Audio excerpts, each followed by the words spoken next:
Welcome. You're listening to the Salad and Carbs podcast, the only place where you can get 2 of your 5 a day. In this episode, we're going to be talking all about catching up after the break from season 1. We're going to be looking at a little bit of Padel. We're going to be looking at Blackpool. We're going to be talking about the fact that we're on video and we've had a bit of a rebrand. We're going to be talking about Lisbon. We're going to be talking about King Gizzard. We're going to be talking about 11-a-side football, Russian linesmen, bit of Duolingo, and then we're going to get into a bit of psychology and what you might see in the rest of season 2. If all that sounds fun to you, then stick around and check out the rest of this episode.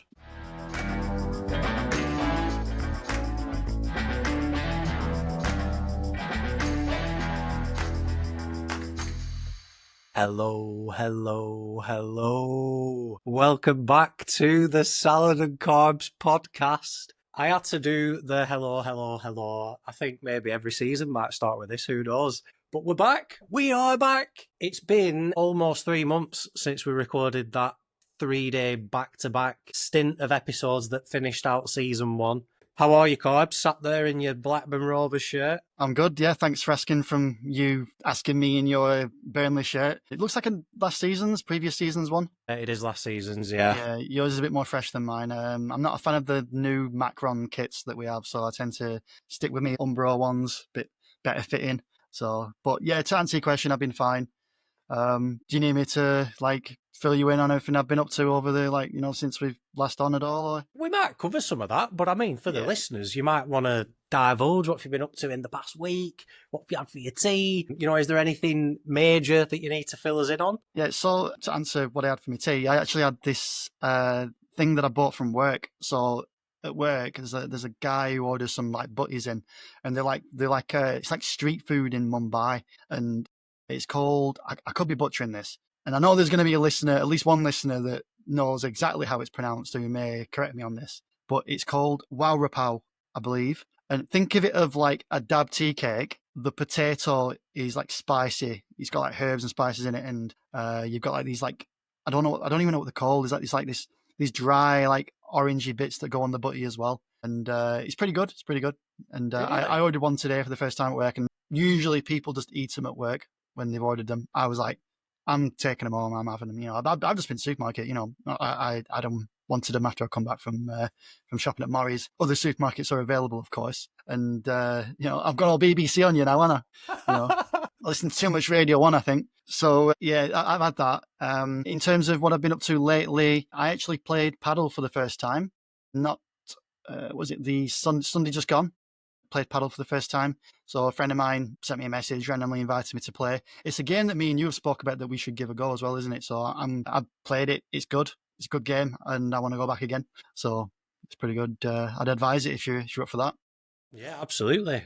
I think I've been tentative. Still got a slightly sore ankle, but it's getting better now. It's been a few months now. I've started playing football again, but we're going to get onto football later for a bit of spoilers. interest. Spoiler alert! Spoiler alert! Absolutely. Yeah, you're spoiling me. I mean, normally I've got bullet points and stuff written down, and before we went on air, I was like, right, what shall I write down? He's like, no, it's real. Just go for it. Listen, it's all about the element of surprise. Yeah, well, I mean, I already get the element of surprise with your fucking quick burn carbs, So yeah, we are going to talk a little bit about football, but Padel, I bet that was interesting. So what's it like? Tell me about Padel. Essentially, it's a combination of the two sports of squash and tennis. So imagine a tennis court where you've got walls around it, and there's no overarm serve like you get in tennis. You have to bounce it, and you stand behind the baseline first, and then bounce it, and then hit it. And then you need to hit it within their baseline for it to be in the opposite corner. After that, the whole court's open. And you need to hit the court before you hit a wall. And I'm not 100% certain on this because I never did it. I'm not good enough to do it. But I believe you can hit your own wall and get it over on their side rather than hitting the wall on their side, if that makes sense. But it definitely has elements. Like if you've played squash, there are elements to squash that will help you play in this.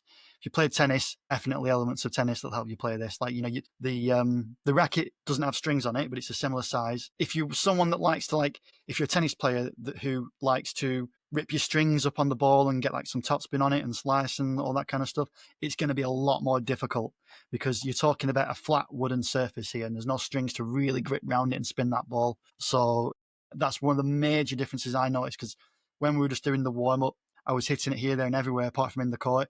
I'm thinking, right, okay, well, I need to hit it flat because there's no strings on it. Hit it flat, hit the back wall. Okay, then right, maybe I need to brush on it a bit more. Brushed up on it a bit, didn't go over the net.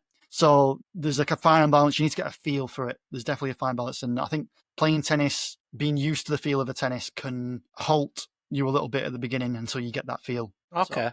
Interesting. The part about, no strings. I've looked at the paddle racket myself and I've thought, you know what I mean? My game relies a lot on spin at times, particularly the old drop shot. So I don't know. I'd like to play it just because I'm athletic and I like to give stuff like that a go. So I'm sure we'll get round to it at some point. So you've played paddle. Anything else major that you've been up to? Probably, it's been almost 3 months. The only thing I've been up to is I went to Blackpool with the family. So my brother, I've mentioned before, he lives in Cornwall. He drove up north, brought his family with him. My mother made a suggestion of, you know what, while you're over for the weekend, why don't we go Blackpool for a change? So me, my mother, brother, his wife, 2 children, started over in Blackpool. It felt like so much longer than this. It was only one night, but because we arrived quite early and set off quite late, it felt like a full weekend, which essentially it was. But you think about it, you only stayed there for one night. Like it felt like longer than that. It felt like a lot more action packed. We did the whole. We wanted to go up the tower, but it was too rainy, too windy. They don't let you up. Went to the Sea Life Centre. Did all the usual stuff. Walk on the promenade, the piers, places to eat, places to drink. We didn't go to the theme parks, but a lot of the kids went on a lot of the rides on the piers and all the other attractions. That that was it. Coral Island. What the hell is that about? I mean, I remember going there as a kid and being like, oh yeah, I want to do this, I want to do that. I walked in there and I'm like, what am I doing here? Like I don't know what to do. I think I'm looking around and I'm seeing everyone else and they've all got like the pound signs on their eyes and they're doing this, and I'm just like, yeah, I don't feel like I connect to this place like I used to when I was a child. I feel like this is just a place for like gambling addicts now. Has that feel about it? Like, Coral Island's incredible. Just get on them 2p machines. That's what I don't know what it was about it. I don't know what it was. I just didn't feel the connect like I did do when I was there last time I was a child. Me and my partner go every year, and you need to find. So she really likes them 2p machines. And but 2 in at once, like where you keep. Well, yeah, we work as a team. We'll get a couple of seats. We'll get, we'll go and change a fiver into 2p's or something like that to start off with. And then you want one of them that, like, sometimes they have a game going on in the background, whether it's like Marvel or whether it's like, I don't know, give me some contemporary that might be in there, apart from Star Marvel. Wars. Scooby-Doo, Star Wars, whatever it is. Usually there'll be some sort of like game or something will spin. And then if it lands on a certain thing, it'll trigger so many tickets that will print out of the machine. So 1, you need to make sure the game is working. 2, you need to make sure it's printing out tickets, because the ticket game is huge. It gets very, very addictive. We've played for hours, where your hands go a funny colour afterwards and you need to get the old hand sanitizer. You at least need to go and wash your hands because you've got that like 2p coppery feel to the old hands. From the copper. Yeah, I mean, copper's meant to be good for you, but I'll tell you what, when it's been in about 1 million people's hands, it's debatable. But yeah, Coral Island, you can do plenty of things. Like you say, you want to have a nice gamble, you can go and have a gamble. But there's still the old, you can play the dance mats, you can get on Guitar Hero, you can play the classic Daytona, sit in the car, drive the car, change your gears if you want to. I'm automatic myself, you know what I mean, trying to win this game. But yeah, Coral Island, it's a shame that you don't have that same connection. I bloody love it, mate. Guitar Hero's gone, man. When I went to Coral Island, there were no Guitar Hero there. Did you walk around the whole place? I didn't walk around the whole place, but where it was last time I went, it wasn't there anymore. So it's either moved or they got rid of it. But I did have a good look round, but I didn't see it. There's like a bit. You walk in from the front, and you walk in, and then there's all them teddy machines, and then you go through the glass doors and you're in. Then to your left, you've got some prime 2p machines. And then around there, you've got like a few other games for tickets. And then you've got the shop for the tickets on that far left wall. Then go back to where you started. And if you walk up the ramp, there's like an aisle of games. And then round that. So if you go left there, you're in Gambling Central. You've got to be over 18. 18 and over in it there, yeah. Turn right there, though, before you get to the entrance of the ghost train or the monorail thing. And there's like a little square of games. Guitar Heroes usually sat in there somewhere, just in the corner. Moved. Really? It's definitely moved then, yeah, because it's definitely moved because that slant, that slope you were talking about, last time I was there, it was at the bottom of that that Yeah, it used slope to be on the there. left. So yeah, I didn't look at that bit. So the bit that you're telling me where it is, I did not go over there because I Right, just so thought it was just gambling machines and stuff. So yeah, it so could still yeah, be there. so it is there then. And maybe I just didn't see it. Someone let us know. If someone knows if Guitar Hero's still at Coral Island, please let us know in the comments. I'm dying to know. Not that I'd probably go and play on it anyway, but for nostalgia's It's always sake. lagging. You go on every time I went on that, it always had input lag on it, and you paid like £1 to play a song on expert, and then I would die instantly because the game had input lag and I couldn't play the game, and I lost £1 right there. I'm not surprised. Can you imagine what Wi-Fi cost is in there? All them machines Yeah. using bandwidth. Unbelievable. So you went to Blackpool. That sounds like it was fun. Well, we're back. This is it. This is season 2. I don't know how season 2 is going to work. I mean, the big thing is that we've had a bit of a rebrand. So the design team, aka Salad, has been away and redesigned the logo, tidied it up a little bit, had some good feedback so far. Looks a little bit more enticing, and I think it fits in with the fact that we're on video now. So there's some nice trendy cartoon of us that is on that logo. ChatGPT can't beat it. You know what I mean? I took a rusty old photo of me and Carbs and said, I need a single line cartoon making of this. First one looked like we could have both been on Crime Watch, to be honest. I'm not going to lie. I'll dig that out and I'll send it to you for a laugh. So then I asked it to make us a bit friendlier, and I like, hang on a minute, it's a bit too friendly. And the style of drawing wasn't the right drawing because really I wanted to remove the background, and to remove the background you need it to just be a single line. So anyway, without boring everyone to death about ChatGPT and designs, we've got a new logo. It looks all right. Tell us what you think. If you think it's shite, let us know. Feedback on season 1. Here we go. Get the popcorn out. So let's talk about the feedback that we got for season 1. I haven't got any numbers up or anything like that because I'll let all you listeners know we were running season 1 as a bit of a pilot, really. I mean, we did episode 1 as a pilot, and then we sort of got into it, and before you know it, we've done 10 episodes. Boom. We'll end it there. Going to be busy for a bit, you know what I mean?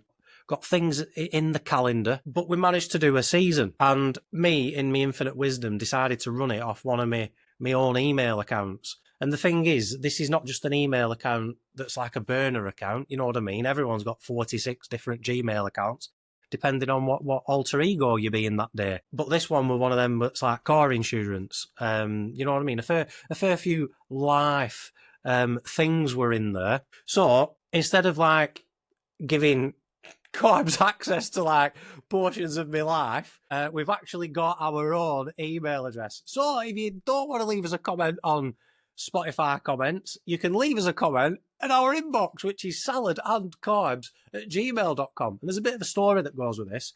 So while we're making this, when you're making a Gmail account, it's like, right, pop your email address in, and then it lets you know if someone's already got it. Anyway, weren't even looking at me. I was like, yeah, whatever. And then it's like, oh, turn on this feature, do this, put a password in, blah, blah, blah, blah, blah. And then it got to the point of no return. So it's locked the email address in, and I can't press back anymore. And then I'm looking at the email address, and there it is, Salad and Carbs. So if you want to send us some other feedback, feel free to send it to Salad and Carbs. But yes, we have got saladandcarbs@gmail.com. So we're in the process of taking season 1 and migrating that over to the new home of Salad and Carbs, and then things will be back up on YouTube, things will be back up on Spotify, but there might be a transition period where those episodes are removed. But anyway, enough of that chit chat. Carbs, what feedback have you got for season 1? Whether it's personal, whether it's from other people, let us know. Yeah, so I have spoke to a few people in person. One of them was one of the super fans that we've crowned. We've got crowned towards the end of season 1. Do you want me to name him? Well, he had an episode named after him. It's got to be Matt. It's got to be Matt, yeah. It's got to be Matt. I actually spent some time with this person, and he was very, very eager for some more Salad and Carbs podcast. And as you would expect, being a super fan, you know, he was all supportive, and he even respected the fact that we had a break. He's like, yeah, you know, you need to like regroup and sort yourself out, like, and you don't want to like get fatigue on it and things like that. You're saying so, yeah. He was eager for it. I've got a friend of mine at work. He's asked me a few times. I'm quite eager for it. There's also someone new who's listened, and when I say new, I mean since Sunday, and I mean it's Thursday now. So not even a week. Another friend of mine, he'd only just found about it himself as well. He said, my dad would be interested in this. He likes podcasts. I don't want to name him because I haven't got his permission. His nickname is Big T. And I said to my mate, when after he dropped me off from playing paddle, I said, right, well, if you want to listen, if Big T wants to listen, just search Salad Carbs podcast on YouTube. And he said, right, yeah, fair enough, I'll do that. And then maybe matter of an hour, he was always with his dad in his dad's house, and they were watching it on the big screen on the TV in the living room.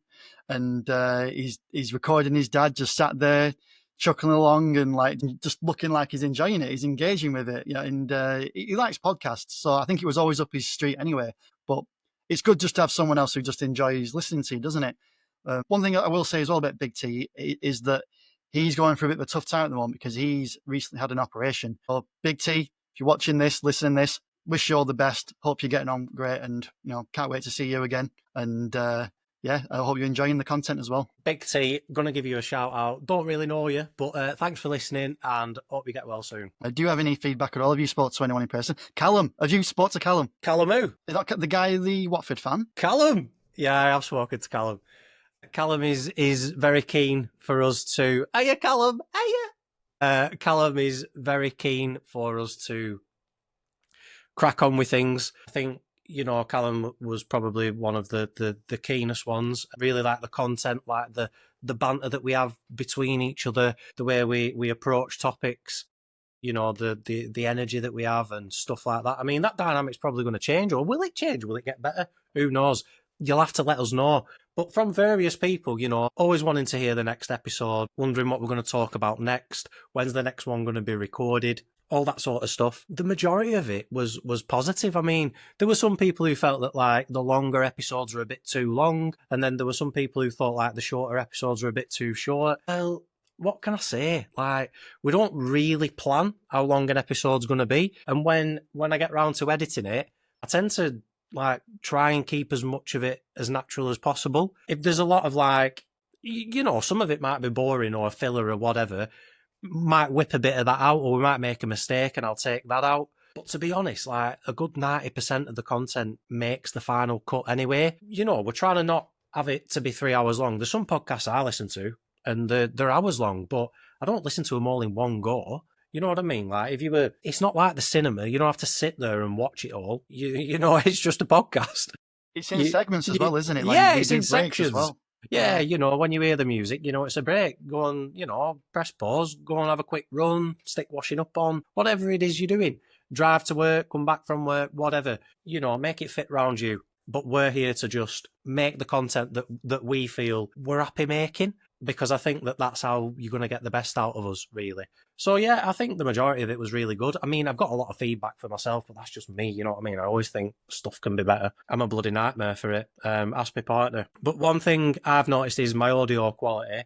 So I do move a lot, and you'll see that now we're on video. And as I move, you'll hear that I start to get louder. So that might stay, but there is an upgrade I'm wanting to make, and I was wanting to make it towards the end of season 1.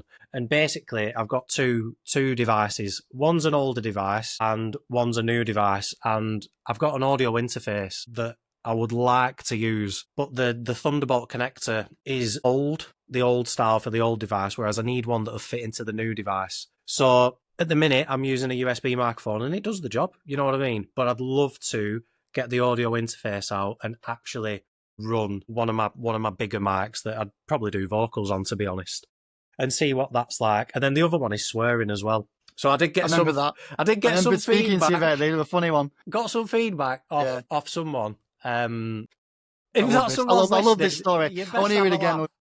But they told me that like, you do swear a lot on your podcast, don't you? I said, what do you mean? They said, well, you swear for swearing's sake. It's like, I've never heard the word fuck in a sentence as many times. It's like, well, guys, what do you fucking think about the fucking thing?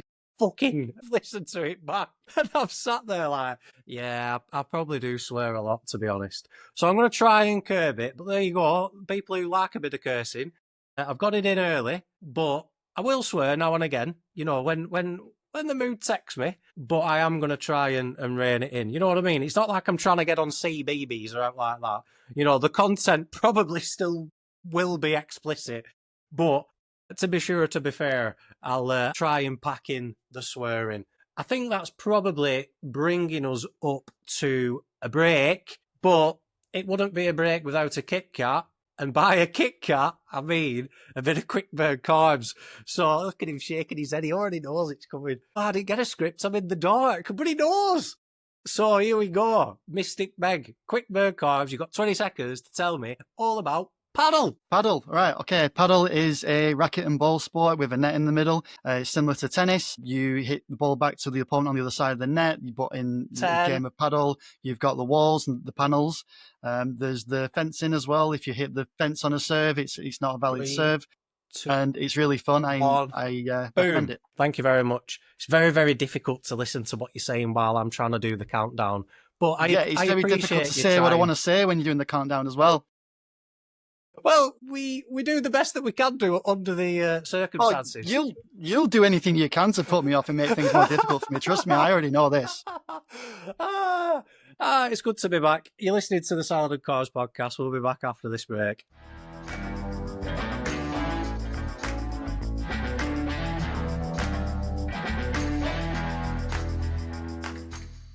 Welcome back to the Salad and Carbs podcast. I don't think I said this, but it's the only place where you can get 2 of your 5 a day. We're back. It's episode 11, episode 11, or season 2, episode 1. We're not getting into all that Star Wars shit this time around, even though I've just dropped the clanger. Episode 11. Before the break, we were talking about what has Carbs been up to. He's been playing a bit of paddle. He's been to Blackpool. Did he do any paddling in Blackpool? We didn't ask that question, did we? Bloody hell.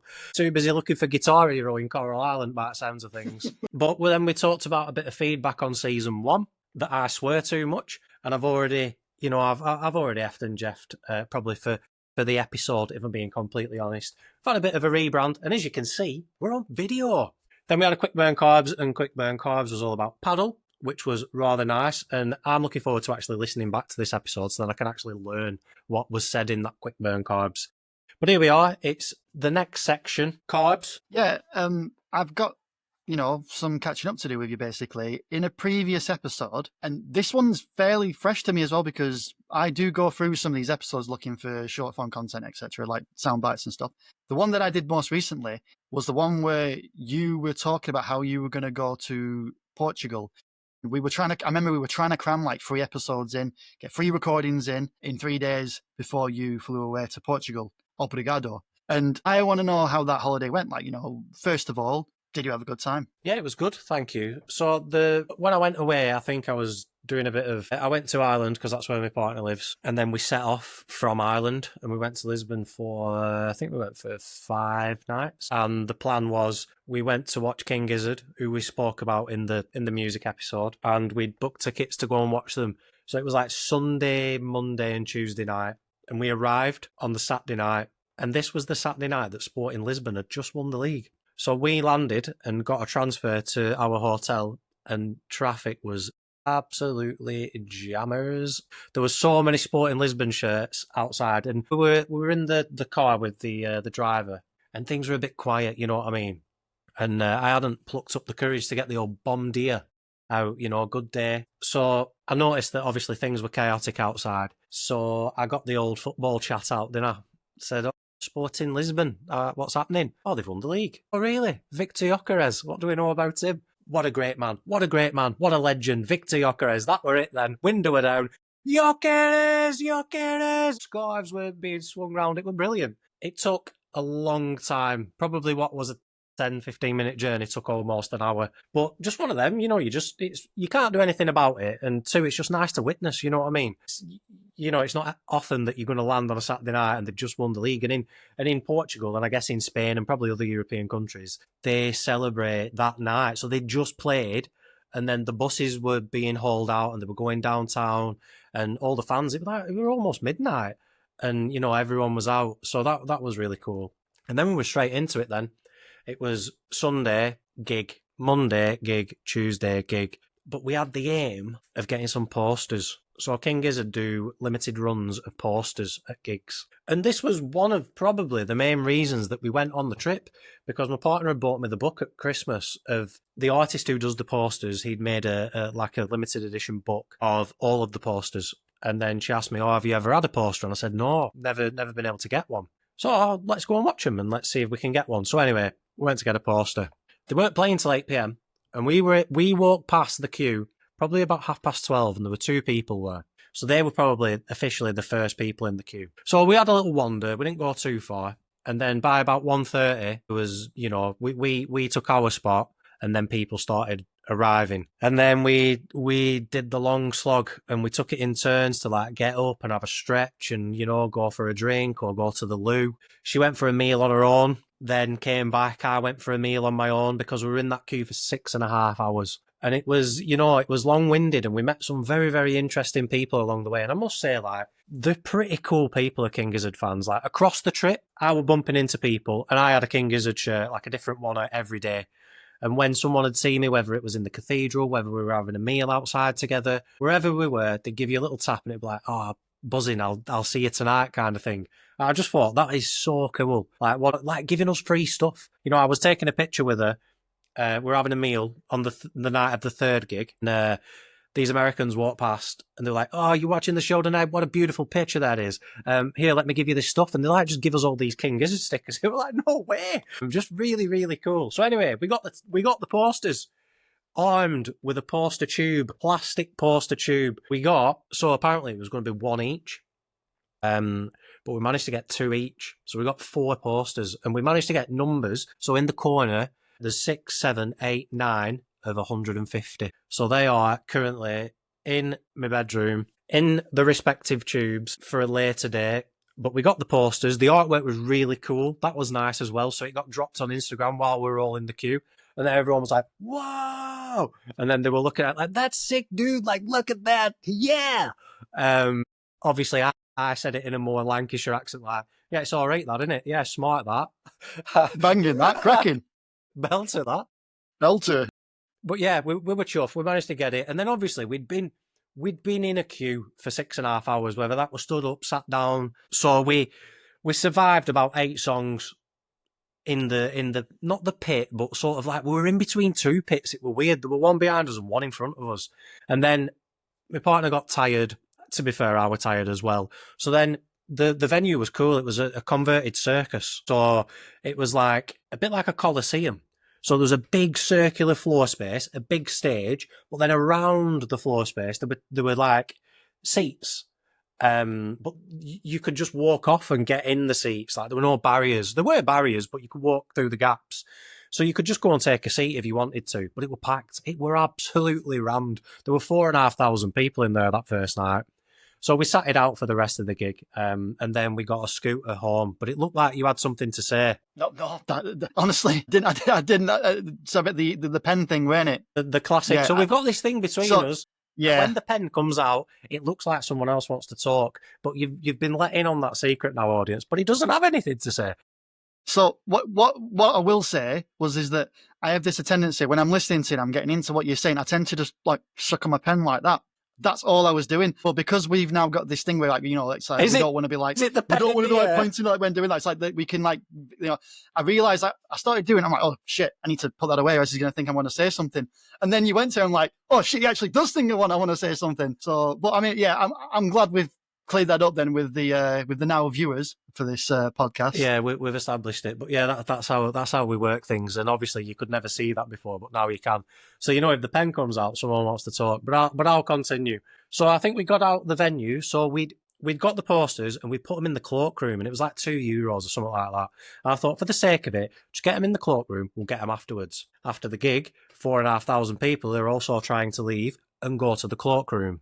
So we ended up in a queue for about 20 minutes to get the posters out of the cloakroom. So we finally got them, and then it was like getting on 1 o'clock. And to be honest, navigation is not my strength, but I know that they had some scooters. So I just said to my partner, look, the hotel is down the road. We'll drive straight down to the front, and then we'll just drive, because it was literally down to the front where the sea is, and then down the main road that runs along the sea, all the way back to the hotel, pretty much. And obviously it was our first night, so we didn't have the distances down, but we were back at the hotel within about 30 minutes. And those scooters, they can do up to like 25k an hour, which is decent. But obviously, we weren't going those speeds at first because we were just getting into it. But it was good. It was a good gig. And the thing is with King Gizzard, you know that you're going to get a different song, different set every night. It's very, very rare that they'll repeat a song. So we'd got the posters at this point, and obviously there were different variations on nights 2 and 3, but we were happy with the ones that we got. And to be fair, I wouldn't want to be in that queue every day. I respect the people who do. I think it's fantastic. Like, good on you. Crack on. Commitment, really, innit? Yeah, it's unbelievable. But there's Lisbon to see. So we went and saw a bit of Lisbon, and we went to Belém Tower. So in Lisbon, there's a part up the road, if you will, and it's called Belém. And up there, they've got something called Belém Tower. And at Belém Tower, it's a UNESCO site. So basically, there's 2 towers on each bank of the River Tagus, but one has been destroyed. They were like old defence things, but one has been retained or maintained. And it had some scaffolding on, which was a shame, but it happens, you know what I mean? Like, it's like you can't time it and be watching Sporting Lisbon win the league all the time. You can't always be there and Belém Tower will be scaffolding free. It's like, you know what I mean, swings and roundabouts. So we went to Belém Tower. It was all right, you know what I mean? It's just a tower and some grass. But I had a bit of a sneaky plan, me. So I was planning something, and I hadn't told anyone.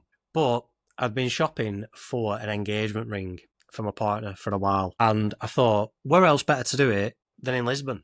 And I was waiting, really, for my partner to say, that's nice, or that's pretty, or that's a nice spot. I really like that, because then I was thinking, all right, well that's going to be my cue then to propose to her. So we were near Belém Tower, but it's not just Belém Tower. Across the road, there's the Monasterio. I have it here, you know me and my research. It's the Hieronymus Monastery, also another UNESCO site, and it's absolutely massive. It's a massive monastery. And I said to her, oh, what do you think of that? She was like, oh, it's so pretty. So we went to Belém. Then we were searching for pastéis de nata, which are the famous custard tarts that you can get in Portugal. So we had some of those in Lisbon. They were banging. But in Belém, they do pastéis de Belém, which apparently are an older version. Slightly different. So the pastry's a little bit more flaky, let's say. Whereas the pastéis de nata, the pastry's a little bit more like a short crust pastry, perhaps. Still very different from a short crust pastry. But anyway, you know, slight differences. So we got a pastéis de Belém, and then, you know, it was red hot. It was it was like 25, 26 degrees. No humidity. So not that sticky heat. It was just dry heat. Dry heat. You know, shorts and a t-shirt. Eventually it's going to batter you. And like, you're talking 12:30 in the day. And my partner had said, oh, you know, we went on the scooters last night, so can we do the metro today, or the tram? I said, yeah, let's get on the tram. Let's see how it works, or how much it costs, or whatever. Anyway, we did the tram, and she said, oh, I need to go to the bathroom. So we went to, I think there's a museum of art, an art museum, near the tower and the monastery. You know, there's a few things dotted around quite close. So we went to this museum, and we found the bathrooms. And then I thought, well, I guess it's now or never. So I got the ring out, put it in my pocket, and then as we were walking back towards the monastery, there was this small garden, like a really nice, you know, like a bit, I don't want to say a maze, because it wasn't a maze, but if the plants were high, you could have probably deemed it a maze, you know, like a classic mosaic tiled floor with some nice garden bits going on. And then as she was like, I let her like sort of walk away from me, and then I called her name, and then, you know, I asked her the question, and she was trying to pick me up. She Got down on one knee. Yeah, she thought I'd hurt my ankle. She was like, oh, what are you doing? And then I asked her, and she was like, oh my God, yes. You know, and it was really nice, and she was happy, and, you know, I was chuffed as well that it had gone well. And then we went to celebrate. So there was like a Michelin. I don't think it had a Michelin star, but it had a Michelin plaque outside, and it was quite fancy. It was like a little eatery, let's say. So we popped in there. We got a glass of champagne each. We got a bit of tuna tartare. That was insane. And some wagyu, like really, really thinly sliced. And that was nice as well. I think it had been cured, and then it was thinly sliced on a slicer, and it was just nice. A nice light snack, little celebration. And it was really, really nice. And then obviously we found ourselves going back to the hotel at about 1-2 o'clock, because it was just so hot, like ridiculously hot. So we were going back, having like an hour in bed, and then getting ready for the evening. and then we'd go out for the evening, go and have a meal, and then we could have a meal together on the second night, which was nice, instead of having separate meals. And then we went and watched the band. And for the second night, we just sat on the side all night. So I thought, you know what, we'll have a rest this evening and we'll just watch. We'll sit and watch. And they played some bangers, there were some great tunes they played. But I was after one particular song. I was after Rattlesnake. And I was hoping that they'd whip out Rattlesnake, but we were 2 gigs down and we hadn't seen a Rattlesnake. Anyway, I'm gonna speed through this now. So day 3, we did more of Lisbon. We went to the gig, and this was the night when the Americans gave us the sickers. So we decided to have a bit of a drink. So we had a few jugs of blue sangria. We had some normal sangria. They do a cherry liqueur called Guinness. So we had some Guinness. That was what wet the whistle, really. We got started after that.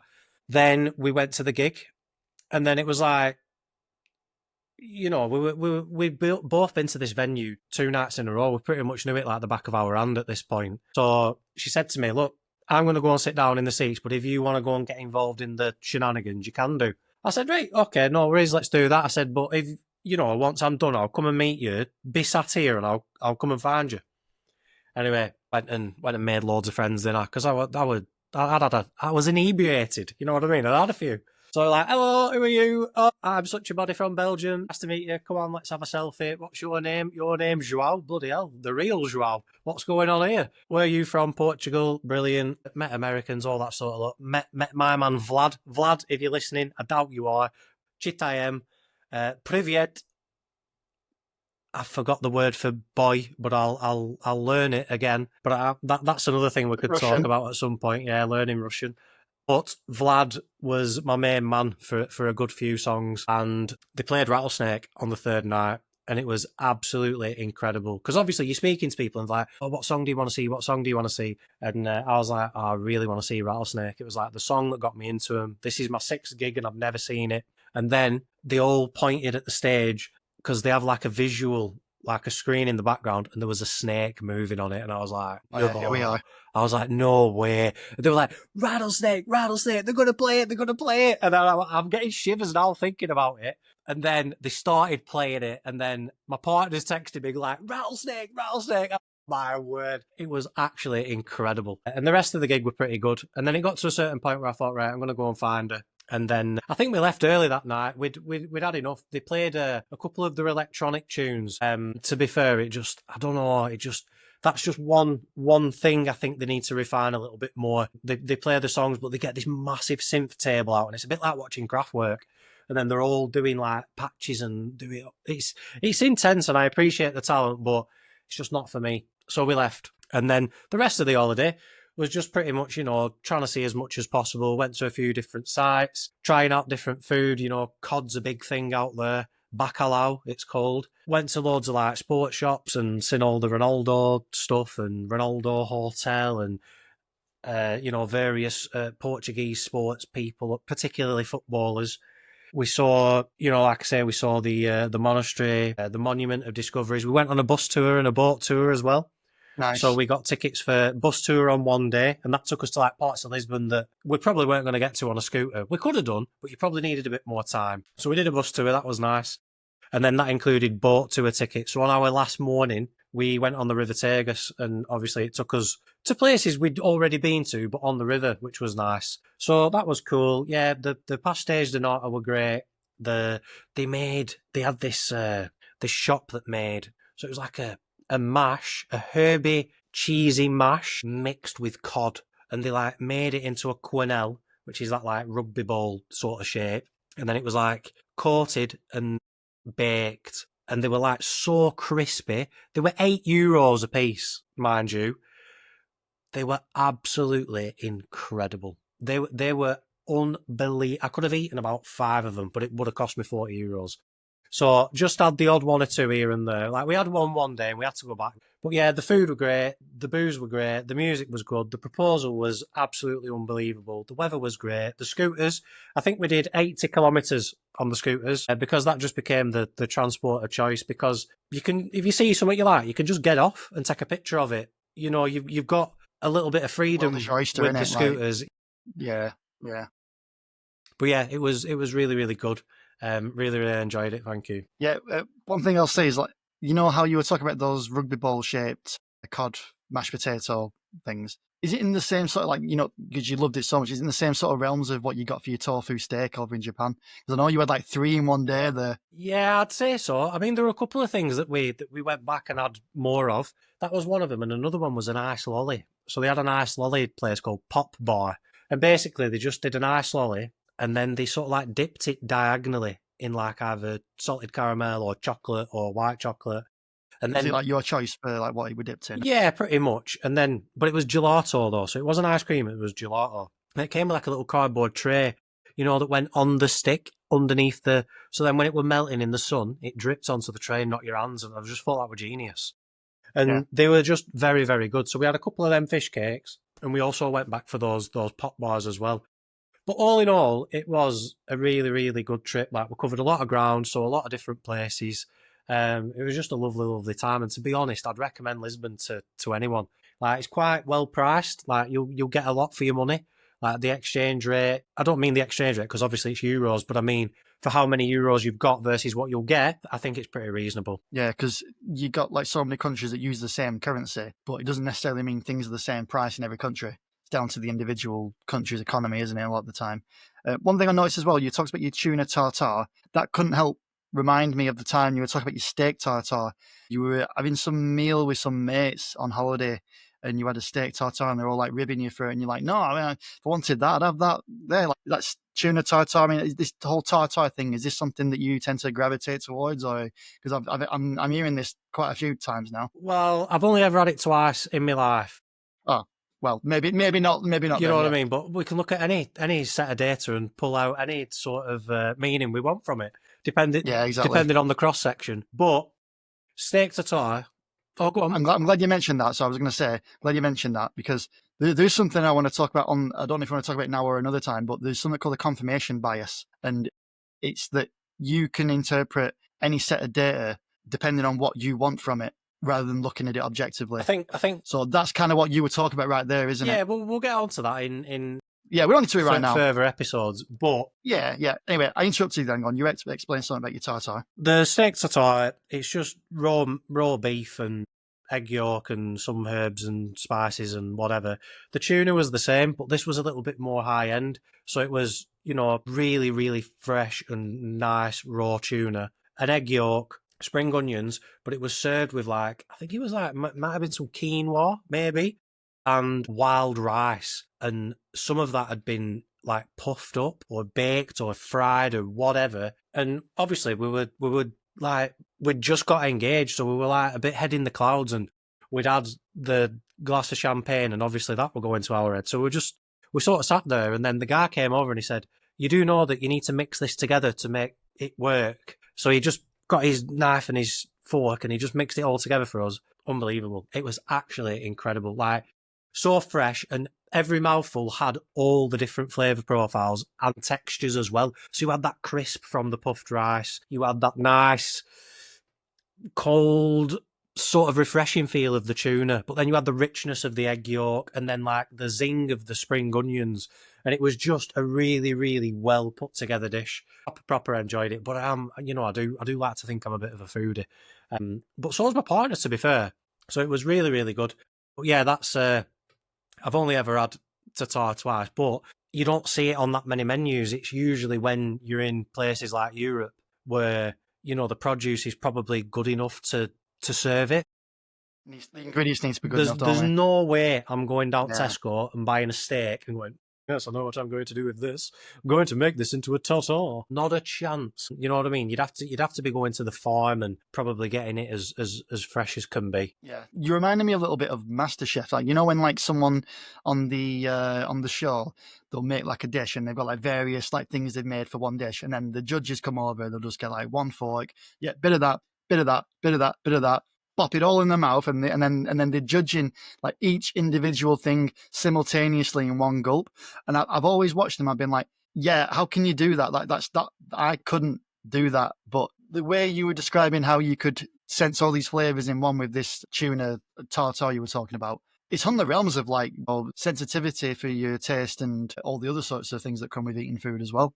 And it was just something I noticed when you were talking about that. Yeah, it's like practice, isn't it? I mean, like, at the time, you know what I mean? I stick a frozen pizza in oven, get it out, you know what I mean? But what's the flavour profile in that? You know what I mean? It's probably 97% modified maize starch or something like that. You know what I mean? Probably like 2% pepperoni if I'm lucky. Or what's there to digest there, or what's there to taste? But I think when you do go out and push the boundaries and go to different places, and I mean it doesn't always have to be bloody Michelin places. There's some very, very good eateries out there. But I think some meals are more suited for that analysis than others. And obviously, when you're getting into MasterChef, that's you know what I mean. It's meant to be hot Michelin stars cuisine, isn't it? Yeah. You know what I mean. They are making emulsions and jellies and molecular stuff and the sous videing stuff, and they're infusing things into stuff. So really, you want to be tasting and feeling all that kind of thing. But yeah, really, really, really interesting. I do think it's time for a break, so we're gonna go for a break. You're listening to the Salad and Carbs podcast. We'll be right back after this break.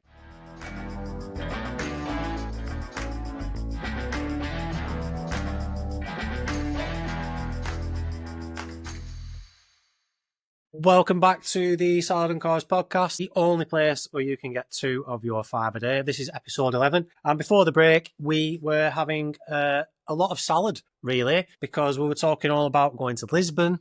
We were talking about the food, the music, getting the posters. We were talking about Tatar. We even got some confirmation bias involved with the 2 Tatars that I've seemingly had more than 2 of in my life. But I've only ever had 2. But yeah, that's what we were talking about before the break. We're talking about getting engaged, which was incredible. Never seen out like it. But I have a feeling Carbs hadn't quite finished with what he were asking me. Yeah, I think whatever, what you were talking about with your holiday, so very interesting. I was, taking everything in. Did become the Salad and Salad podcast for a section, I'll admit. But, it is what it is, isn't it? You're talking about your holiday. I mean, what can I add? I mean, all I can do is go, shit, mate. You're good at that, though. Well, I mean, yeah, I have to be, don't I? One thing I will say, right, so recently, and again, this wasn't really planned too much, it's kind of just come in my head. Recently, I had a flick round Instagram, and I came across a little video that you made, and you were doing a lyric analysis. Do you want to elaborate on this? I mean, do you want to first of all talk about what you're doing with your profile, or do you want to talk about your lyric analysis, or how do you want to approach this? Let's just drop the clanger. Yeah, I mean, as far as a musical outlet at the moment, I think I'm at a period now where I just want to put everything under one umbrella. So I have made like a new artist name, if you will, and I've gone for El Manchild. And anything that I've done in the past, or any old bands that I've been in, any stuff that I've deemed worthy, it's actually all out there on things like Apple Music, Spotify, Bandcamp. If you do get it on Bandcamp, you can actually pay for the collection, and you actually get access to 2 bonus tracks, which were like the very first demos that were probably ever recorded by my first band. So, if you've ever listened to tunes I've done over the years, then, and that's your bag, then by all means go and check them out. But as far as this video that you're talking about, yeah, I thought, I'll have a bash at like doing some lyrical analysis, because why not? You went in on it. I was in awe of this video. I was like, what is this video? All right, like, Salad doing this. Let's see what it's about. I'm just doing it just because, seeing what my mate's up to. And I was like, damn, that was pretty interesting by the time you were done with it. Yeah, well, it's like a little bit of short form content, but I mean, it was almost like 90 seconds by the time I'd finished, and I want to build it for people who want to listen. It isn't like a, the doom scrolling. Like you're not gonna come onto those types of videos that if I make them like lyrical analysis and be like, and then it's like, right, on to the next video now. It's not going to be that kind of stuff. You're probably going to get that stuff here if we start doing, yeah, exactly, like silly clips. But I decided to do a lyrical analysis of Cardi B's WAP. Anyway, if you want to watch it, it's on TikTok. Search at El Manchild. Instagram EL space Manchild. Is it EL space? No, it's all a hand. It's all one word. Handle, yeah. The handle is that, but your name is. Yeah. My name's El Manchild, but handle in it. Yeah. If you want the handle, it's El Manchild. EL Manchild. Go and find it. Go and have a listen. Tell me what you think. I'm hoping to do a few more and see how it goes. But yeah, that's what I've been doing music wise, and I have got I've been working on a bit of an EP in the background, and I found a producer who, funnily enough, is based in Helsinki, which I just find insane, seeing as my partner's Finnish. It's just mad how these things work sometimes. But yeah, there's an EP ready to go. But yeah, just trying to get some promo together. Don't want to rush things, you know what I mean? I think over the years, just you create something, you're just dying to get it out there, but instead of thinking about it and trying to like do it methodically. So I think, in my wise old age, I'm going to attack it differently this time. But yeah, if you enjoyed the content, keep watching. Because I'm hoping to make a few more. Yeah, I will just ask: is there a story behind the name El Manchild? Is there a name? Is there a story behind the name? Yeah, there is. Or are you okay to elaborate on it? 100%. Do you want to keep 100%. it? Yeah, right. So when you're in relationships, sometimes things aren't always glasses of champagne and tuna tartare. You know what I mean? Sometimes they are them 97% modified maize starch pizzas with 2% pepperoni. They're a bit shit. And sometimes we have arguments at these points in relationships. And I think one of the insults that I received was, "I'm a man child." And I was like, fair enough, take that on the chin. I'm a man child. But instead of it being an insult, I'm going to have it as a band name. Like, let's go. I'm going to be El Manchild. So yeah, that's where it came from. And I just thought, yeah, do you know what? El Manchild, let's go. And it means the man-child in Spanish. Probably means something else in Spanish, to be honest, because it'd be like man-child, whatever that is in Spanish. But you know what I mean. Yeah.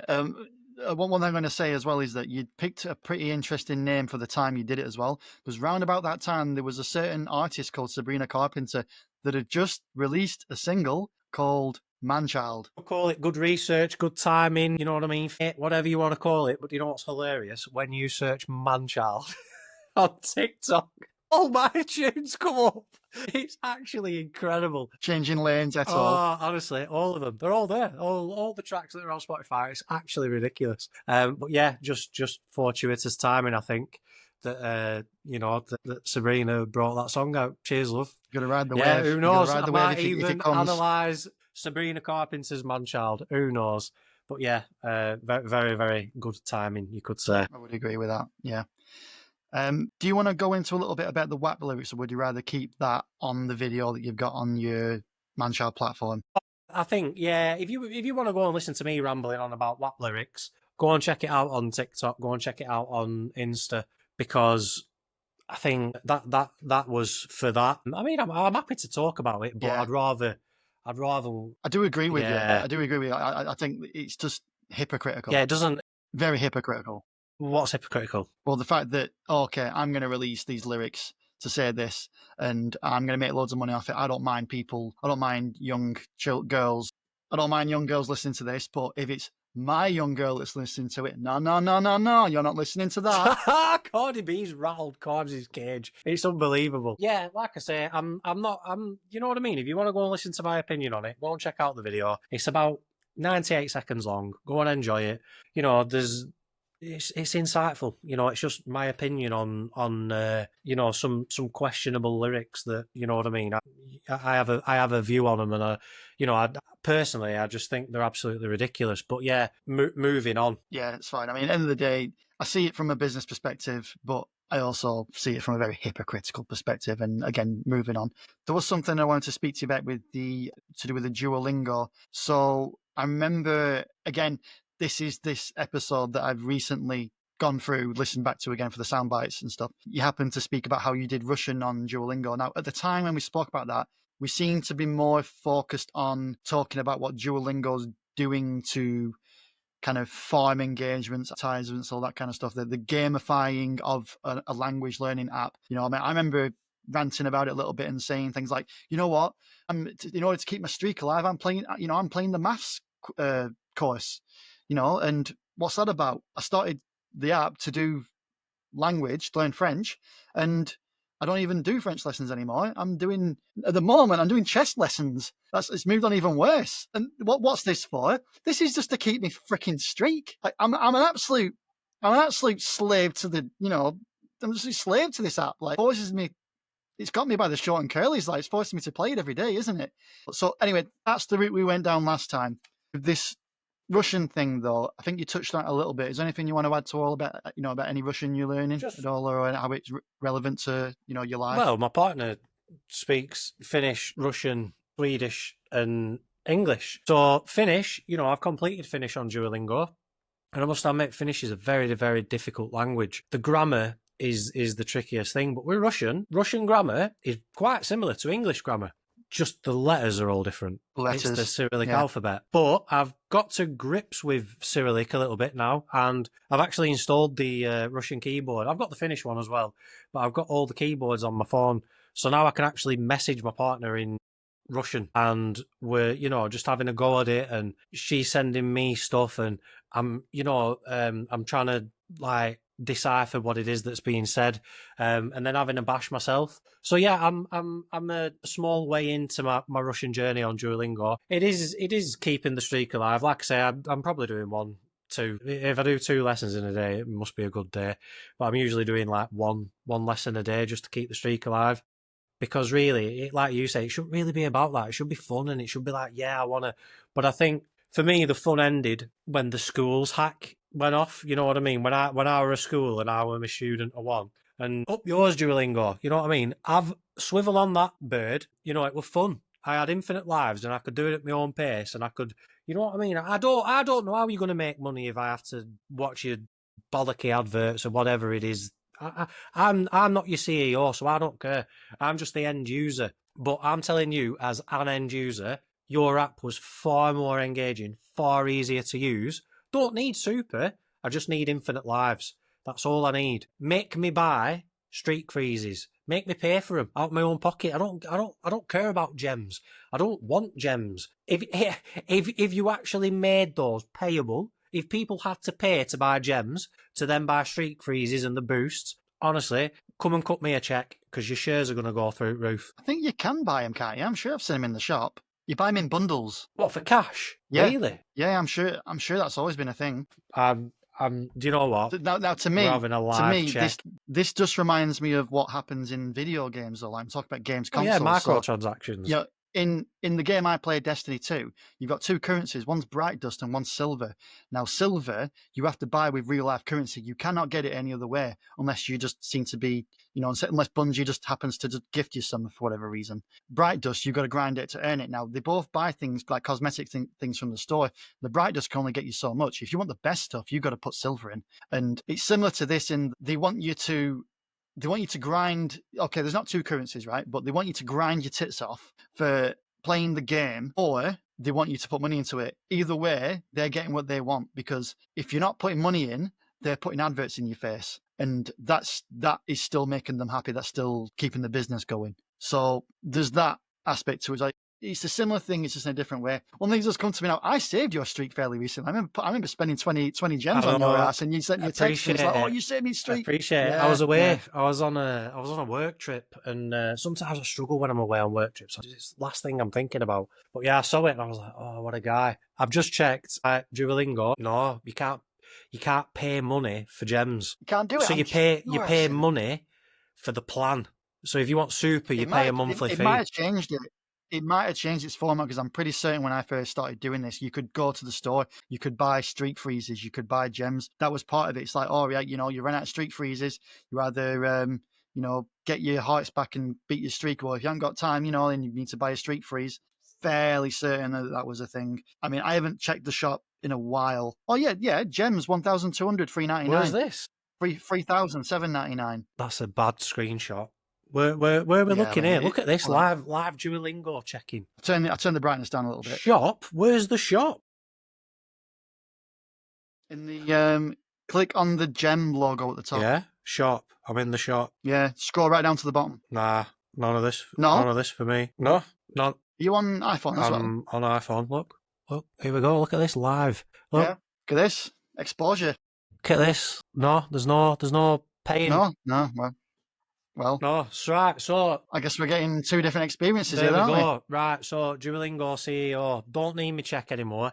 It's been fact checked. You can actually buy gems, so you can pay to keep Duolingo alive, which is probably even more reason then I don't want to go that deep with it. I did enjoy the schools hack, but I'm guessing they had to close that loophole because they were probably losing too much money. A business, and they're trying to maximise profit. I think that's all it's down to, is a 100%, and business. you know what I mean. A business has got to make money at the end of the day, otherwise there is no business. But Russian leads me nicely into Russian linesman, because England once won the World Cup thanks to a famous Russian linesman.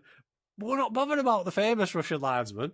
We're on about the famous Carbs linesman, because you were actually the linesman for an 11-a-side game that I featured in recently. So take it away. Very true. So yeah, there's this group that I'm in, and it's organised by someone I work with, and basically he organises football every Sunday, 5-a-side, and there's another group of lads that I play on a Wednesday. So what sometimes happens is like, say the Wednesday lot, low on players, need a bit of help, someone from the Sunday can come over and play, fill in the slots. Same again for the other way around. There started to be a little bit of banter between the two groups, and which group is the best. So I said, right, well, the only way we can settle this is to play an 11-a-side game. So 11-a-side game was arranged, and I would never play in this. I rarely play 5-a-side football. I've never played 11-a-side football. I would be like a headless chicken running around, not really knowing what to do. Don't get me wrong, I love football, love the sport of it. But being on the pitch and watching it from the stands is two totally different things. What I did want to do, though, was I said, I'm interested in this match. I've never been a linesman. I've kind of always wanted to give it a go. And at that point, I asked, do you want me to be a linesman? I said, I know you can normally just use substitutes to do it, but I'm fine just being a designated linesman. And the response was, well, we've got a referee, a neutral referee. If you want to help him out by doing the linesman for him, then do it. If we can find another linesman, then great. But, one neutral linesman is better than no neutral linesman. So that was pretty much it. And I felt as part of a team as well, just me and the referee. I spoke to him before the kickoff. I said, what do you want me to do? Because this is your match. I'm assisting you. And I said, do you want me to be like nitty gritty picking VAR, toenails offside sort of thing? Or do you just want daylight? Daylight, if there's a gap between, the last line of defence and the attacker, then they're offside. If the attacker's a little bit in front but there's no daylight, let it go. I'd give a little bit of advantage to the attacker. And he said, you know what, I'm old school. If there's no gap, let it go. And that was that. And I said, well, where do you want me to go? And he said, well, is there anywhere you'd prefer to go? And I said, well, to be honest with you, I'd rather the sun be to my back. And he went, good idea. So he put me in one of the place, and he said, right, okay, well, if you're on this side, you need to stand on that half, because I run in this diagonal line. I'd like you to be on the side that I'm not going to be on when I get over that side of the pitch, in terms of the quarter. And I was like, yeah, fair enough. So this is how it's all organised and that. And you know what? End of the day, really enjoyed it. Really, really enjoyed it. I was judging your line of defence a little bit, because you were playing at left back, weren't you? Yeah. So you were sometimes someone I needed to keep up with. And you were playing with an injury as well, which is credit to you, to be honest, because that was not an easy thing to do. No, it wasn't. I probably shouldn't have played. I was desperate to play, though. I just really, really wanted to play. Competitive spirit. Yeah, and I'd played 5-a-side. So in the run-up, I'd played twice on the Sundays. I'd come back after like 8 weeks out or something. And I weren't right at all. And I probably, like I say, I shouldn't have done it. But I don't think I gave a bad account of myself. I feel like I was probably responsible for us conceding one of the goals. But that first half, our back four was absolutely solid. Like we were in a line, we were pushing together. There wasn't much that was getting past us, but then I feel in the second half, once the subs started coming on, those relationships on the pitch started to change. And then people were doing different things, and I really, really enjoyed it. And I feel like the overall result was probably fair on reflection. Like we went 2-0 up, then they had a mad spell and scored 3. I feel their third goal were like, I won't say it were lucky, it's just one of them, and it's like they've hit a shot, keeper spilled it, someone's put it in. You know what I mean? Someone needs to be on that and clearing it. Opportunistic, yeah, I think, but that more than anything. All goals count. I feel like our equaliser were a little bit of a similar nature, you know what I mean? A ball rolling around the box, someone pops it in. There were some great performances. There were a bit of drama. You know what I mean? There were some handbags. There were some really, really good performances on both sides. But I'm looking forward to the rematch. I'm glad we didn't do penalties, because it's a bit like the Ashes now. We're waiting for when everyone's available to have that rematch. And I feel that, we had a few players missing from that Sunday group. And I feel that when we've got a full showing, or at least a 90% showing, I think Wednesdays are going to get what's coming, to be honest. One thing I will add is that the biggest position that was missing was the goalkeeper. Now, how good is the person who was supposed to be in goalkeeper that day? He didn't show up. But the person who did play in his place did a great job. For someone who's not primarily a goalkeeper, his position was like attacking mid, like, well, I want to say like maybe just not attacking mid, like box-to-box midfield. Centre midfield, our playmaker, best player, tackler, everything. Our best outfield player ended up in goal because someone didn't turn up. But the less said about that, the better, because they absolutely let us down that day. But for the rest of us who did show up, I think we all put in a shift, and it was a really, really good game. And you performed well as a linesman, and the ref were great as well. Enjoyed it. And I think, come that second game, I'm frothing at mouth. I'm getting fitter. I've played a few times on a Sunday, and I feel like I'm slowly. Fitness is there. It's just the kicking the ball is still difficult. That's the killer sometimes. But I'm adapting. You know me. If I can't do it one way, I'll do it another. Can't score like I used to, so I'll just score toe pokes instead. You know what I mean? If they're good enough for Messi, they're good enough for me, and that's how I'm dealing with it. But yeah, I'm really, really looking forward to the rematch. I'm guessing it's probably going to be sometime in September. Yeah, I think it's going to be a really good rematch, just for the fact that I think more people are going to know what to expect for both sides, really, as well. But I think because it ended level, I feel like the intensity is going to be higher the second time round as well. And don't forget as well, you were playing on quite a hot day. I got sunburnt on the back of my neck that day, and that was not easy to run around in all day as well. So, I mean, one thing I will say as well is that for me playing racket sports with you, I've played badminton with you, tennis with you, for example, and you could either be carrying an injury from just the start or you sustain an injury throughout. I would never, ever, ever know you were in pain until the moment we finish playing and it's over. And that is just a great mentality to have as a sportsman. Just staying in the game, not being like, oh, you're ruining the injury, letting it play on your mind and stuff. It's like, you know what? Yeah, it's there. It hurts. Adapt. Find another way. And that's exactly what you said there about that. I don't think you didn't have a bad game. I would just say you did a job. Yeah, that's what I mean. There was nothing to write home about. You know what I mean? No. I felt like that. Like I said, the first half, that back four were absolutely solid. I think if we'd have kept that, we probably would have won the game. You can't say for sure, but for me, my victory was lasting 90 minutes. You know what I mean? I didn't get subbed off. I stayed on the pitch for the full 90.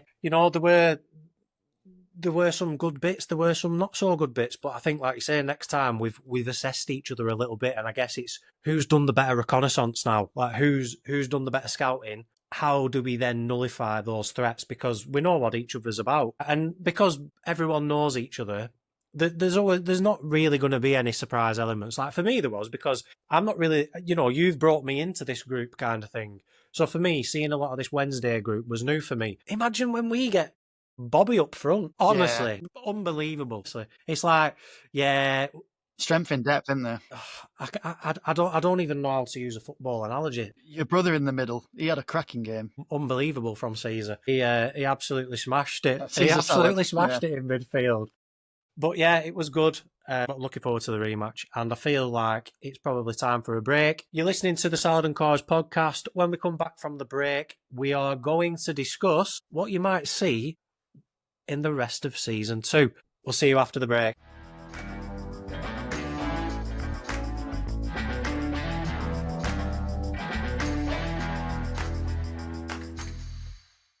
Welcome back to the Salad Carbs podcast, the only place where you can get 2 of your 5 a day. I've been dying to do that. I've probably been doing that all along, or I've been trying to, but you can actually see it now. In this episode, we have covered quite a bit of stuff. We've been on a bit of journey. We've been playing Padel. We've been to Blackpool. We have done a rebrand. We're now on video. We have done a quick burn carbs. We've talked about me and my partner going to Lisbon, getting engaged, seeing some sites, watching some music, getting some posters. Then before the break, we were talking about a little bit about El Manchild and a little bit about Cardi B and WAP lyrics. Then we were talking about Duolingo and the can you buy gems, can you not buy gems? And then we had the phones out, and Carbs can buy gems, but I can't buy gems. What's going on, Duolingo? And then we ended up talking about Carbs, who was a linesman for the famous 11-a-side game that took place a few weeks back at the Witton Park Stadium. I call it a stadium. It's more like a green metal fence, but you can actually, you could come down and watch. I don't know what the max attendance would be. I mean, if you packed it out to sardines, you're probably talking a couple of 100, 500, who knows? But all we know is it were 3 apiece. Everyone had a great time, but what we're really looking forward to is that rematch and someone taking that trophy home, preferably Sundays. So this is the last section of this episode 11, and I thought it would make sense to probably go through a little bit of maybe the things that we're going to cover in the rest of season 2. Now, for starters, we've just had quite a longish break in between season 1 and season 2. Now, I don't think we're ever going to be that type of podcast where we're going to do it regularly and we'll do it on a set day every week. I mean, ideally, we would get to a place where that happens, but I think unless revenue starts coming in, then it's hard because it's always a hobby and it's always free time. So we've got to find time to do this. And then it's not just this, it's the editing and all the other stuff that goes on in the background. And obviously, we're still in holiday season a little bit as well. So there are going to be a couple of holidays in and amongst season 2. So this one might be a little bit more drawn out than season 1, perhaps. But wanted to give you a little bit of an overview as to what are the types of things that we might want to cover. Now, I know that Carbs, when I actually saw you on the day of the 11-a-side game, you'd prepped a list, but I haven't told you to bring the list with you. But I'm hoping that you might remember or have it to hand. Have it to hand. Look at this. It's fine. I mean, how much of it do you want me to go through? This is just like podcast ideas, notes. Podcast ideas and notes. Tell you what, let's go through this and we'll ask the audience. What does the audience want to hear? Leave it in the comments. Don't forget, you've got salad and carbs. But if you're feeling really cool, you've got salad and carbs at gmail.com. Preferably send it to the first one because that's actively being used. But feel free to send us your feedback. We'd love to hear it. We've enjoyed the comments that we get on the episode so far. So season 1, we had Matt pretty much giving us a weekly comment. I think we had one from the entity known as Dioxide as well. We'd love to hear from you. If there's anyone else who wants to leave a comment, Carbs is going to go through his list. What do you want to hear? So I made a section here about football. I mean, shock, horror. We're sat here in our football tops, aren't we? Yeah. Right. So there is something we can discuss. We can discuss best goals. And when I say best goals, I mean, what are the best ones that we've seen live? I'm not asking this right now, but we can discuss this in the future. Like, what is the best one you've seen live in person? After that, we could possibly say, you know what's the best ones you've seen in its entirety? Maybe, you saw, Maradona's goal on, a video of Maradona scoring a goal and you thought, that's the best goal in my life. Jumped in time machine and watched Maradona score a goal. Yeah, exactly. Yeah. So that's just an example. You've seen it to some degree. Another one we could talk about is football kits. Talk about our favourite kits from our own teams. We could even, dare I say, could we force each other to pick a favourite kit from our rival team? Could Carbs be forced to pick a favourite Burnley shirt? Could Salad be forced to pick a favourite Rovers shirt? He wasn't going to kiss the badge. Yeah, that's it. England shirts, international shirts, club shirts, neutral, anything, just all round good kit schemes. What if someone just likes a specific kit scheme of a club? Doesn't necessarily need to be a specific shirt, there's that sort of thing. Maybe Salad loves the colour yellow and has got an affinity for Norwich, who knows? Got a little bit here about psychology. Now, this is where I'm not too sure how it's going to go down. I touched on it a little bit already with the confirmation bias. So there's a few things here about psychology that I've got down. Do you want me to rattle through them or just kind of talk about psychology? Well, yeah? Go through the list. I mean, obviously, this would be good fuel for episodes, so probably don't go into too much detail. Yeah, exactly. So we touched on the confirmation bias already. I can happily go into more depth onto that, more examples, more information. There's something called the Dunning-Kruger effect. That's one of my favourite ones. Love that one. I'm not going to go into it now. Strawman argument, obsessive-compulsive disorder, OCD. Growth mindset versus fixed mindset. I tell you what, where's Callum? Callum, yeah. Where are you, Callum? Where are you? Honestly, Callum would love that one. Do you want to be a guest, lad? Let us know. Yeah, I mean, maybe he could like ask questions and then, maybe it's like, oh, I want you to discuss this part of it, or I know this, and maybe give you a description. Don't have to be in the comments. He could send you some information personally, and then you can like maybe read out what he said. You can react to that. It's absolutely fine. If he's got relevant information for us to talk about, then just do it. This is another of my favorite ones. The sunk cost fallacy. Love this one. Love it. Everyone falls for this. Introversion and extroversion. It's very popular. It's using a lot of like personality tests. It's usually a key component, those sort of things. Myers-Briggs versus astrology. This is what I was just saying about the extroversion, introversion.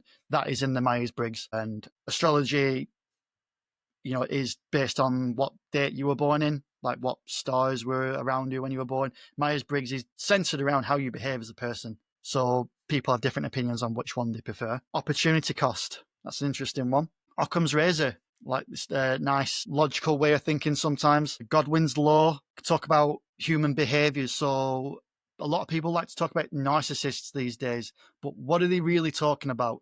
Is there a specific set of people that narcissists? Do people just behave like narcissists sometimes? Do people only behave in narcissists in certain social situations? This is the sort of thing we can discuss. Related to it a little bit, sociopaths. They're all the ones I've got for kind of like psychology sort of side to it. There was something I was looking at before. Yeah, maybe more in the music side. Now, I don't know if you're much of a karaoke singer, but we could talk about what sort of songs you like to do on karaoke, or what makes a good karaoke song. Do you need to be good at singing to have to be good at karaoke? Is that the whole point of it, just going up there and having fun? Again, we can discuss all this stuff. Flicking through now, I think I'm getting lost in a lot of junk here. A lot of this stuff we've already talked about. It's on this list, to be honest, as well. Films, talk about films a bit more. If there's a film, like if people want a film episode, we can plan one in, get some time to think about what sort of films we could we could even watch a film, both watch it, and then do like a film discussion afterwards. In a similar ilk to that, how about we both listen to a song, analyze it, and discuss the lyrical analysis? I know Salad's going to be interested in that one, given that he's now an L man-child. Yeah, programs as well. There was some programs that we missed out from the younger days. I will give a little snippet of one, that's from this list. Malcolm in the Middle. I loved that program as a kid. We didn't speak about it, so that's one right there I wouldn't mind talking about. I've got a full, probably 2-page long list of adverts. So probably don't want to go through each one of those. Just adverts in general. I mean, there's opportunities to go through these things. Like we could do an episode on, or a couple of episodes on psychology. And I think we could probably like maybe give 5 or 10 minutes to each of those theories and have a chat about it, a discussion or whatever. It may be a little bit longer depending on how much we get into that particular one or selection of them. I think, there's loads of room for things like the football kits and the goals. And, I think there's room for other sports as well. We're quite sporty people. We can talk about loads of different sports. Music, food. I mean, we've done a lot of this in season 1. But for me, I would like to see us go maybe down that little, more of that psychological route. But then I'm thinking of things like history. Then I'm thinking of things like science. Then I'm thinking of things like economy. Then I'm thinking of things like you mentioned already. Politics has dropped the P-bomb. Politics, religion, or what I'd term the mytho-historicity of the world. Maybe going further down those lines. Maybe attacking the more, I don't want to say dangerous topics, because they're not. They're just, our polarizing. They can be. It depends how they're approached. You know what I mean? My arse is so sore from sitting on the fence. I have to have that daily dose of Sudocrem. Because I'm not here to say, oh, I think this is this, or I think this is this, so this can't be that. That's not the game I play. I'm always about discovery, and to discover, you can't be playing, cancelling things out. It's more about what is the relationship between them. And sometimes it's not even, you're not dealing, we look at something and it's like, we're looking at the glove of something, but inside that glove is a hand, and the hand moves the glove. A little bit like Plato's cave and the analogy of the cave, and these are all things that we can start exploring. So for me, it's about looking deeper. We need to ask more questions. We need to get more curious. And I think if we can learn some stuff along the way, if our listeners can learn some stuff along the way, and if we can have a bit of a laugh while we do it, then why the hell not? But over to you, audience. What do you want to see and hear from us? You know, I think that first season, in a nutshell, was pretty much what we're about. And I think as we move forward and, you know, we bring things like video in and stuff like that, I think, you know, maybe we can start branching out and talking about, you know, more, I don't even know what to call, I don't want to call them intellectual topics, because it just sounds like I'm turning into Jordan Peterson or whatever he's called. When I'm not. It's just salad and carbs, but maybe talking about some of those, like you mentioned, you were rhyming off loads of different psychological models. Anyway, before everyone falls to sleep, let us know what you think in the comments. Send us an email. We are coming to the end of episode 11. Carbs, do you have anything to add? Yeah, I have a salad dressing for you. Good stuff. What is it? You're giving like a reaction that I do to the quick burn carbs now. It's kind of like a thing, like, fuck's sake, we're doing this now again, aren't we? Right, yeah. I've gone for something fairly simple, fairly, you know, obviously related to what we spoke about. Give me your salad dressing on the band The King Gizzard. Serial, multi-instrumentalist, multi-dimensional, crazy mother fuckers. Nice. Yeah, he probably sums up. I mean, you went to see him 3 days in a row, so yeah, if anyone can sum her up in as few words as that, is you. Honestly, yeah, that's my salad dressing. They're becoming slowly more and more mainstream. So the most recent album is a little bit middle of the road for me, would you believe? It's a bit dad rock, you know what I mean? It's a bit like, reminds me of like 60s and 70s type stuff, like a bit of Credence, and it's still got the prog element, but it's like, I don't know, a little bit safer. I haven't really gone deep into a lot of it. I haven't, you know, I think I'm on a bit of a hiatus at the moment.